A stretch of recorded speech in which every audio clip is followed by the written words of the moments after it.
অনেক দিন থেকে ইচ্ছে করছিল ওটস দিয়ে কিছু একটা বানাবো, তাই আজকে চলে আসলাম ওটস দিয়ে একটা ইডলি টাইপ কেক বানানোর জন্য। একবারে বানাবো যাতে খেলে একবারে খাওয়া হয়, ওই ছোটো ছোটো করে বানালে অনেক টাইম লেগে যায়। তাই প্রথমে ওটসটাকে 10 মিনিটের জন্য মিক্সির জারের মধ্যে একবারে ভিজিয়ে দিলাম। তার মধ্যে 1 কাপ নিয়ে নিলাম সুজি, আধা কাপ, তার মধ্যে নিলাম হলো 1 চামচ চালের গুঁড়ো। এখন ইসের মিক্সিটার মধ্যে সব কিছু মিশিয়ে তার মধ্যে কিছু সবজি এখন কাটবো।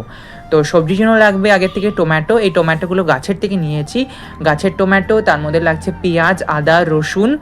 এটা ব্রেকফাস্টের জন্য খুবই ভালো।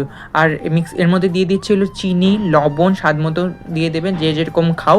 আমি অল্প দিয়েছি। তার মধ্যে একটা আলু কেটে দিয়েছি, পেঁয়াজ দিয়েছি 4 কোয়া, তার মধ্যে 2টো লঙ্কা দিয়ে পেস্ট করে নিয়েছি। পেঁয়াজ আধা দেবো আমি চাটনিতে, আধা দেবো হলো এখন চলে যাব চাটনির প্রিপারেশন করতে। চাটনির জন্য লাগবে তেল গরম করে ওর মধ্যে দিয়ে দেবো ছোলার ডাল, তার মধ্যে রসুন, আদা, জিরে, সরষা, কারি পাতা, তারপর সবজি 2 রকমের, পেঁয়াজ, আদা, তারপর টমেটো দিয়ে তার মধ্যে একটু লঙ্কার গুঁড়ো দিয়ে নামিয়ে নিব।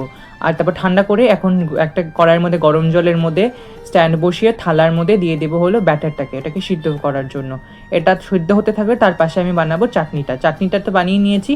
সাম্বার দেবো এখন, চাটনিটাকে পেস্ট করে নিচ্ছি একটু জল দিয়ে। ওর মধ্যে একটু কাজু কিশমিশও দিয়ে দিয়েছি লাস্টে। তারপর এখন একটু সাম্বারের জন্য দিয়ে দিলাম।